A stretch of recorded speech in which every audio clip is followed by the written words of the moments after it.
It's been a long time since I was trashed. I was one of the first in the country, perhaps the first in Chicago, to have my character, my commitment, and my very self attacked in such a way by movement women that it left me torn in little pieces and unable to function. It took me years to recover, and even today, the wounds have not entirely healed. Thus, I hang around the fringes of the movement, feeding off it because I need it, but too fearful to plunge once more into its midst. I don't even know what I'm afraid of. I keep telling myself there's no reason why it should happen again, if I am cautious. Yet in the back of my head, there is a pervasive, irrational certainty that says if I stick my neck out, it will once again be a lightning rod for hostility. For years, I have written this spiel in my head, usually as a speech for a variety of imaginary movement audiences. But I have never thought to express myself on it publicly, because I have been a firm believer in not washing the movement's dirty linen in public. I am beginning to change my mind. First of all, so much dirty linen is being publicly exposed that I doubt that what I have to reveal will add much to the pile. To those women who have been active in the movement, it is not even a revelation. Second, I have been watching for years with increasing dismay as the movement consciously destroys anyone within it who stands out in any way. I had long hoped that this self-destructive tendency would wither away with time and experience. Thus, I sympathized with, supported, but did not speak out about the many women whose talents have been lost to the movement because their attempts to use them had been met with hostility. Conversations with friends in Boston, Los Angeles, and Berkeley who have been trashed as recently as 1975 have convinced me that the movement has not learned from its unexamined experience. Instead, trashing has reached epidemic proportions. Perhaps taking it out of the closet will clear the air. What is trashing? This colloquial term that expresses so much, yet explains so little. It is not disagreement. It is not conflict. It is not opposition. These are perfectly ordinary phenomena which, when engaged in mutually, honestly, and not excessively, are necessary to keep an organism or organization healthy and active. Trashing is a particularly vicious form of character assassination, which amounts to psychological rape. It is manipulative, dishonest, and excessive. It is occasionally disguised by the rhetoric of honest conflict, or covered up by denying that any disapproval exists at all. But it is not done to expose disagreements or resolve differences. It is done to disparage and destroy. The means vary. Trashing can be done privately or in a group situation, to one's face or behind one's back, through ostracism or open denunciation. The trasher may give you false reports of what horrible things others think of you, tell your friends false stories of what you think of them, interpret whatever you say or do in the most negative light, project unrealistic expectations on you, so that when you fail to meet them, you become a legitimate target for anger, deny your perceptions of reality, or pretend you don't exist at all. Trashing may even be thinly veiled by the newest group techniques of criticism, self-criticism, mediation, and therapy. Whatever methods are used, trashing involves a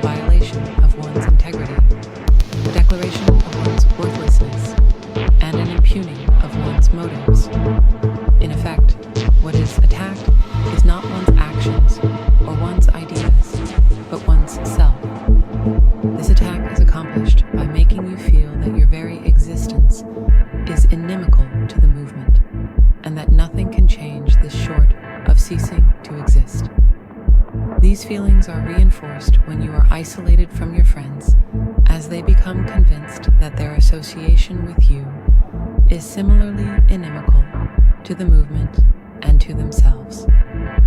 Any support of you will taint them. Eventually, all your colleagues join in a chorus of condemnation which cannot be silenced, and you are reduced to a mere parody of your previous self.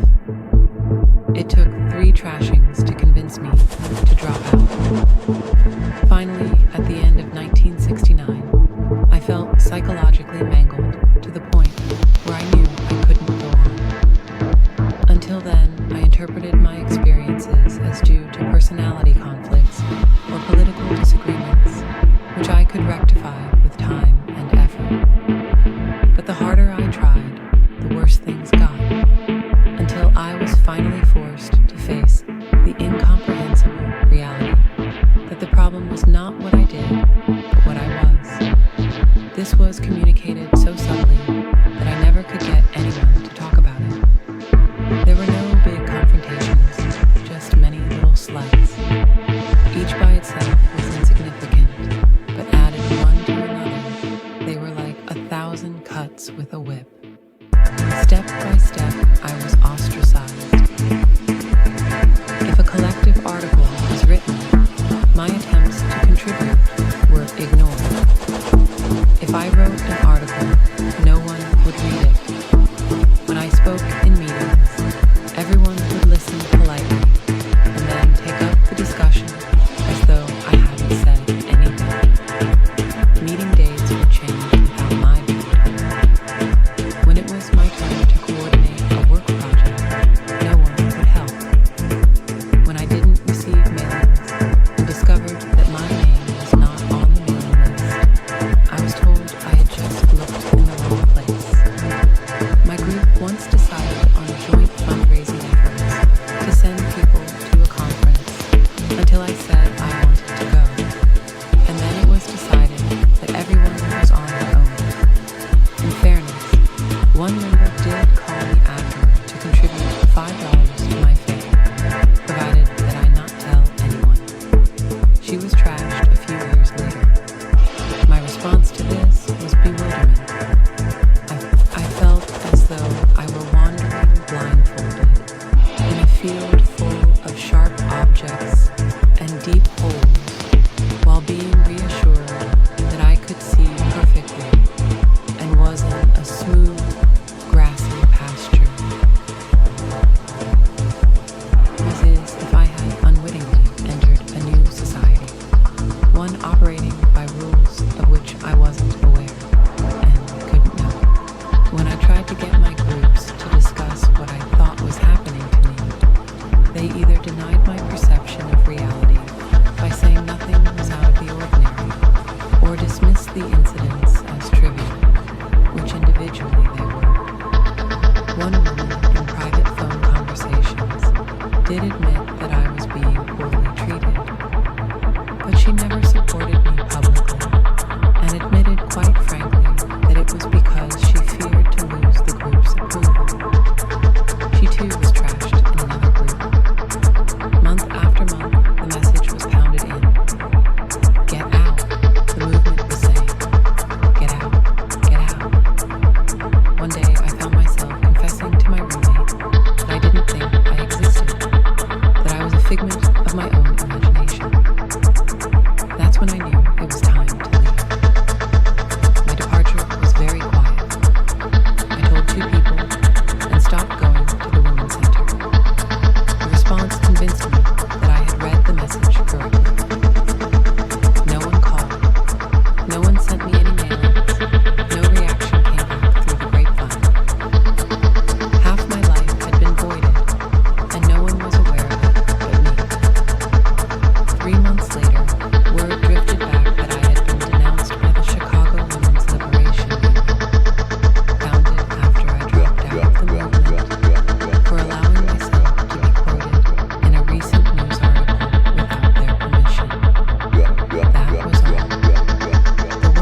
survived so much unscathed, why should I now succumb?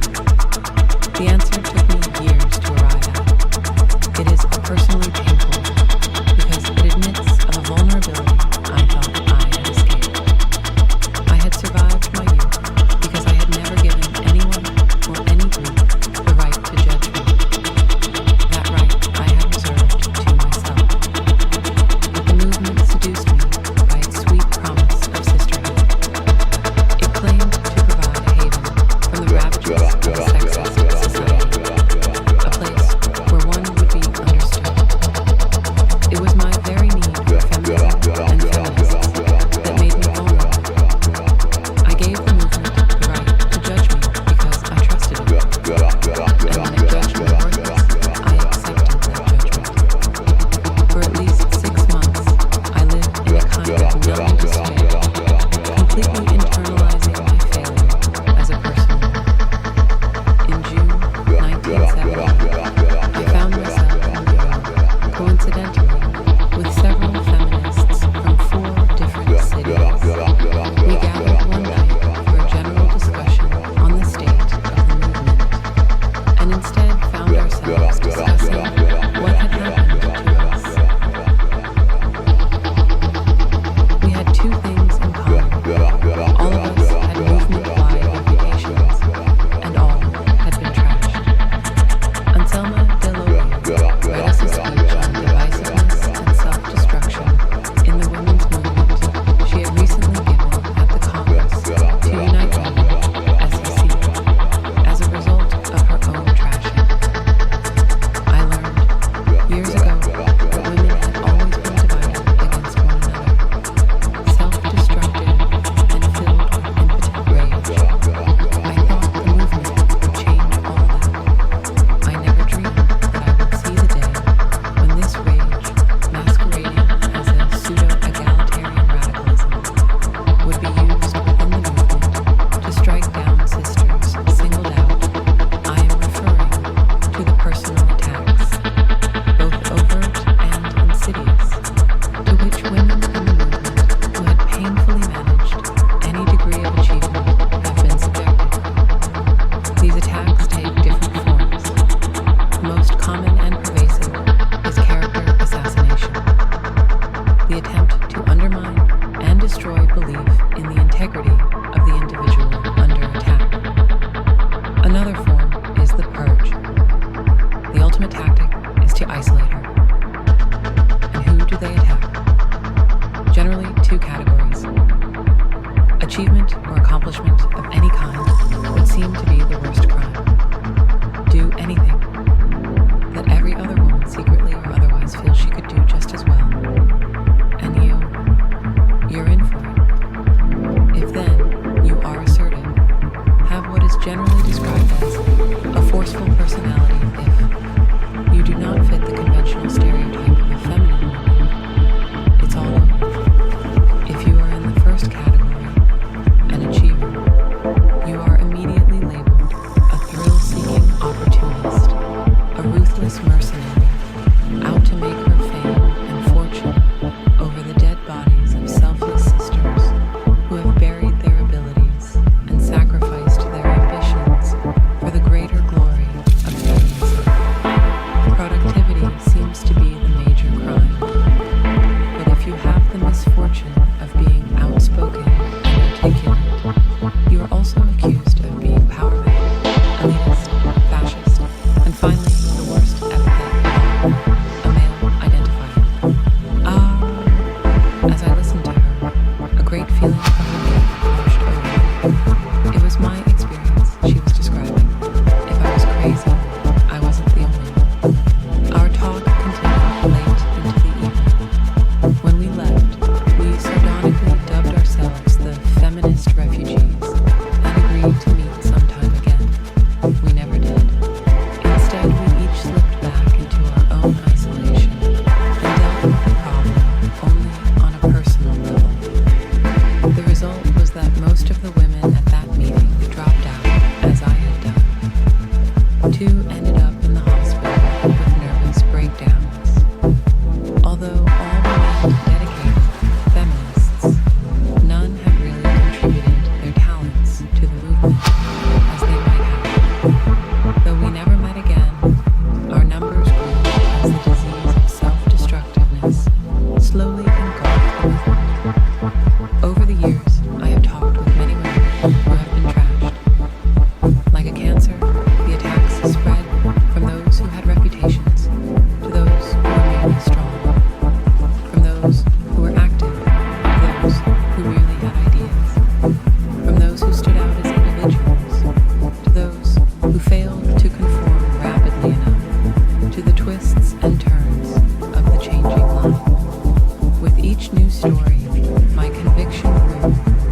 The new values of the movement said that every woman was a sister, every woman was acceptable. I clearly was not. Yet no one could see that I was not acceptable without admitting that they were not being sisters. It was easier to dismiss the reality of my unacceptability. With other trashings, sisterhood has been used as the knife rather than the cover. A vague standard of sisterly behavior is set up by a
to play it because they look the part and are trashed when they refuse.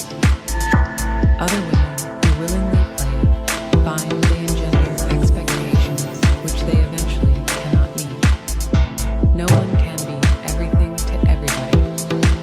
So when these women find themselves having to say no in order to conserve a little of their own time and energy for themselves, or to tend to the political business of a group, they are perceived as rejecting and treated with anger. Real mothers, of course, can afford some anger from their children because they maintain a high degree of physical and financial control over them. Even women in the helping professions occupying surrogate mother roles have resources with which to control their clients' anger. But when one is a mother to one's peers, this is not a possibility. If the demands become unrealistic, one either retreats or is trashed. The trashing of both these groups has common roots in traditional roles. Among women, there are two roles perceived as permissible: the helper and the helped. Most women are trained to act out one or the other at different times. Despite consciousness raising and an intense scrutiny of our own socialization, many of us have not liberated ourselves from playing these roles, nor from our expectations that others will do so. Those who deviate from these roles, the achievers, are punished for doing so, as are those who fail to meet the group's expectations. Although only a few women actually engage in trashing, the blame for allowing it to continue rests with us all. Once under attack, there is little a woman can do to defend herself, because she is, by definition, always wrong. But there is a great deal that those who are watching can do to prevent her from being isolated and ultimately destroyed. Trashing only works well when its victims are alone, because the essence of trashing is to isolate a person and attribute a group's problems to her. Support from others cracks this facade and deprives the trashers of their audience. It turns a rout into a struggle.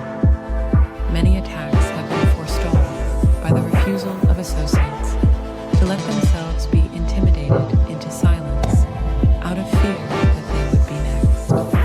Other attackers have been forced to clarify their complaints to the point where they can be rationally dealt with.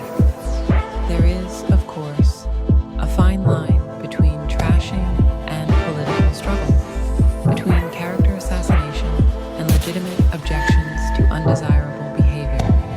Discerning the difference takes effort. Here are some pointers to follow. Trashing involves heavy use of the verb to be and only a light use of the verb to do. It is what one is and not what one does that is objected to, and these objections cannot be easily phrased in terms of specific undesirable behaviors. Trashers also tend to use nouns and adjectives of a vague and general sort to express their objections to a particular person. These terms carry a negative connotation, but don't really tell you what's wrong. That is left to your imagination.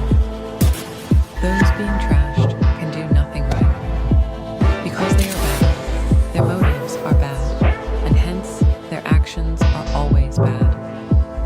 There is no making up for past mistakes, because these are perceived as symptoms and not mistakes. The acid test, however, comes when one tries to defend a person under attack, especially when she's not there. If such a defense is taken seriously, and some concern expressed for hearing all sides and gathering all evidence, trashing is probably not occurring. But if your defense is dismissed with an offhand, how can you defend her? If you become tainted with suspicion by attempting such a defense, if she is, in fact, indefensible, you should take a closer look at those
institutional ones.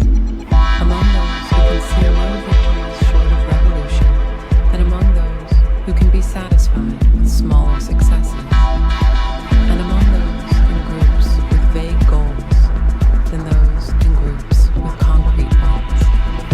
I doubt that there is any single explanation to trashing. It is more likely due to varying combinations of circumstances which are not always apparent even to those experiencing them. But from the stories I've heard and the groups I've watched, what has impressed me most is how traditional it is. There is nothing new about discouraging women from stepping out of place by the use of psychological manipulation. This is one of the things that have kept women down for years. It is one thing that feminism is supposed to liberate us from. Yet, instead of an alternative culture with alternative values, we have created alternative means of enforcing traditional culture and values. Only the name has changed. The results are the same. While the tactics are traditional, the virulence is not. I have never seen women get as angry at other women as they do in the movement. In part, this is because our expectations of other feminists and the movement in general are very high and thus difficult to meet. We have not yet learned to be realistic in our demands on our sisters or ourselves. It is also because other feminists are available as targets for rage. Rage is a logical result of oppression. It demands an outlet. Because most women are surrounded by men whom they have learned it is not wise to attack, their rage is often turned inward. The movement is teaching women to stop this process, but in many instances it is not providing alternative targets. While the men are distant and the system too big and vague, one's sisters are close at hand. Attacking other feminists is easier, and the results can be more quickly seen than by attacking amorphous social institutions. People are hurt. They leave. One can feel the sense of power that comes from having done something. Trying to change an entire society is a very slow, frustrating process in which gains are incremental, rewards diffuse, and setbacks frequent. It is not a coincidence that trashing occurs most often and most viciously by those feminists who see the least value in small impersonal changes and thus often find themselves unable to work against specific institutions. The movement's emphasis on the personal is political has made it easier for trashing to flourish. We began by deriving some of our political ideas from our analysis of our personal lives. This legitimated for many the idea that the movement could tell us what kind of people we ought to be, and by extension, what kind of personality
in the movement. More importantly, we have discouraged many feminists from stepping out of fear that they too would be trashed. We have not provided a supportive environment for everyone to develop their individual potential, or in which to gather strength for the battles with the sexist institutions we must meet each day. A movement that once burst with energy, enthusiasm, and creativity has become bogged down in basic